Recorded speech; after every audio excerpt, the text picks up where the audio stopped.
তিস্তার পর এবার পদ্মা বাঁচানোর দাবিতে সমাবেশ করছে বিএনপি। চাঁপাইনবাবগঞ্জ সরকারি কলেজ মাঠে ওই সমাবেশে যোগ দিয়েছেন বিএনপি মহাসচিব মির্জা ফখরুল ইসলাম আলমগীর। জেলার বিভিন্ন প্রান্ত থেকে আসা নেতাকর্মীদের উপস্থিতিতে দুপুরে সমাবেশ স্থলে ঢল নামে জনতার। সমাবেশের ডাক দেন বিএনপি চেয়ারপারসনের উপদেষ্টা ও চাঁপাইনবাবগঞ্জ ৩ আসনে বিএনপি মনোনীত প্রার্থী হারুনুর রশিদ। সবার কণ্ঠে একটাই দাবি, বাংলাদেশকে বাঁচাতে হলে পদ্মা বাঁচাতে হবে। সাধারণ মানুষ বলছেন, ভারত ফারাক্কা বাঁধ দিয়ে শুষ্ক মৌসুমে পানি আটকে রাখায় উত্তরাঞ্চলের অভিবাসীদের জীবন জীবিকায় নেতিবাচক প্রভাব পড়ছে। আমরা পদ্মা নদীর পানির জন্য আমরা ফসল পানি করতে পারছি না, এই আমার সমস্যা। পদ্মার বেড়ি বাঁধ কেটেছে, পানি শুকিয়ে গেছে, আমরা পানি লাগবে বুঝলেন, তার জন্য ফসল হয়েছে না।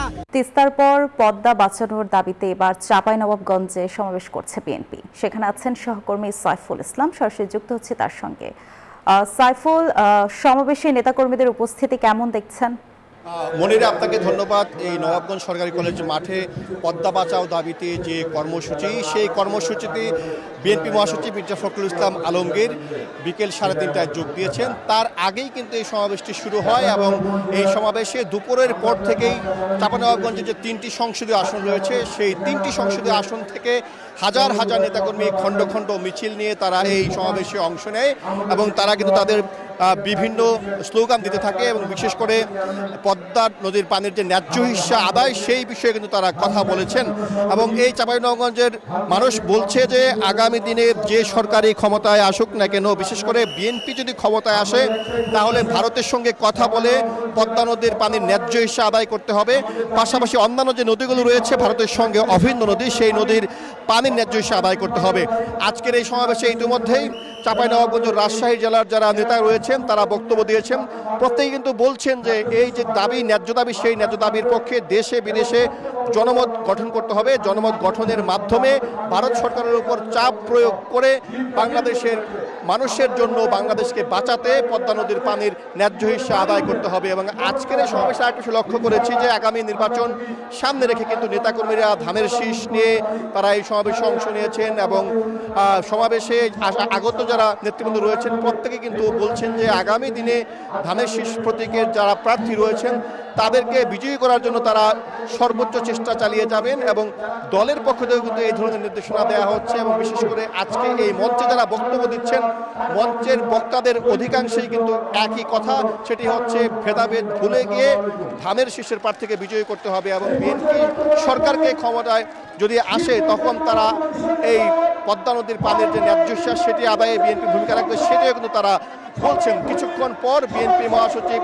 মির্জা ফখরুল ইসলাম আলমগীর এখানে বক্তব্য রাখবেন। আমরা একটু যদি দেখাতে চাই, পিছনে বিপুল সংখ্যক জনতা কিন্তু তারা ইতোমধ্যেই কিন্তু এই সমাবেশে অংশ নিয়ে নানা স্লোগান দিচ্ছে, তাদের দাবির পক্ষে যুক্তি তুলে ধরছে।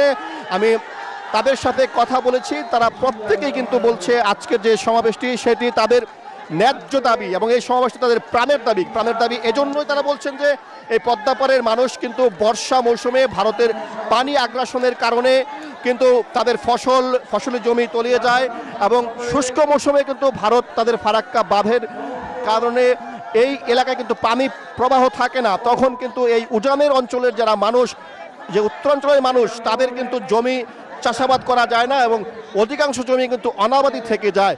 সেই সমস্যা থেকে তারা মুক্ত হওয়ার জন্য তারা কথা বলছেন, তারা আন্দোলন করছেন, তারা এই সংগ্রাম করছেন। এবং আজকের এই সমাবেশের আগেও কিন্তু এই চাঁপাইনবাবগঞ্জে বেশ কয়েকটি সমাবেশ হয়েছে। সেই সমাবেশগুলোতে কিন্তু যারা উপস্থিত ছিলেন সাধারণ মানুষ, বিএনপি নেতাকর্মী, তারা প্রত্যেকেই বলছেন যে এই ন্যায্য দাবির পক্ষে বাংলাদেশের সমগ্র মানুষকে এগিয়ে আসতে হবে, দলমত নির্বিশেষে সবাইকে কথা বলতে হবে এবং প্রত্যেককে একই সুরে কথা বলতে হবে। সেটি হচ্ছে বাংলাদেশের যে পানির ন্যায্য হিস্যার যৌক্তিক দাবি, সেই যৌক্তিক দাবি পূরণ করতে হবে এবং ভারত সরকারের উপর চাপ প্রয়োগ করতে হবে। আজকের এই সমাবেশের আগে বিএনপি মহাসচিব মির্জা ফখরুল ইসলাম আলমগীর তিনি মহানন্দা যে রাবার ড্যাম সেখানে গিয়েছিলেন, সেখানে তিনি গণমাধ্যমের সঙ্গে কথা বলেছেন এবং তিনি স্পষ্ট করে বলেছেন বাংলাদেশের সঙ্গে ভারতকে সুসম্পর্ক বজায় রাখতে হবে পারস্পরিক মর্যাদা ও সমতার ভিত্তিতে। ভারত যদি আগের মতো দাদাগিরি মনোভাব পোষণ করে সেক্ষেত্রে কিন্তু বাংলাদেশের জনগণ সেটি মেনে নেবে না এবং তিনি স্পষ্ট জানিয়েছেন আগামী দিনে যদি বিএনপি ক্ষমতায় আসে তাহলে বাংলাদেশের মানুষের স্বার্থে, এই দেশের উত্তরাঞ্চলের মানুষের স্বার্থে, পদ্মার পাড়ের মানুষের স্বার্থে যেই অভিন্ন নদীগুলো রয়েছে সেই অভিন্ন নদীগুলোর পানির ন্যায্য হিস্যা আদায়ে বিএনপি ভূমিকা রাখবে এবং বিএনপির কাছে এটি সবচেয়ে বেশি প্রাধান্য পাবে। এবং মির্জা ফখরুল ইসলাম আলমগীর আরেকটি বিষয়ে অভিযোগ করেছেন, সেটি হচ্ছে যে গত 16 বছর আওয়ামী লীগ সরকার, শেখ হাসিনা সরকার ভারতের সঙ্গে একতরফা সম্পর্ক বজায় রাখার কারণে এবং নতজানু পররাষ্ট্রনীতির কারণে বাংলাদেশের মানুষ তাদের ন্যায্য অধিকার পায়নি। সীমান্তে পাখির মতো মানুষকে হত্যা করা হয়েছে সেটি তিনি বলেছেন এবং তিনি স্পষ্ট করে বলেছেন যে বাংলাদেশের সঙ্গে সুসম্পর্ক বজায়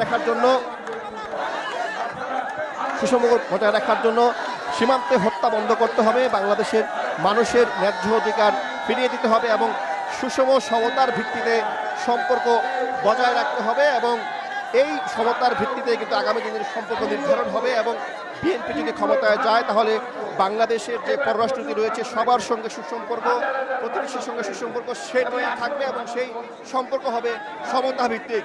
এই ছিল আমার কাছে নবাবগঞ্জ সরকারি কলেজ মাঠ থেকে পদ্মা বাঁচাও কর্মসূচির সর্বশেষ।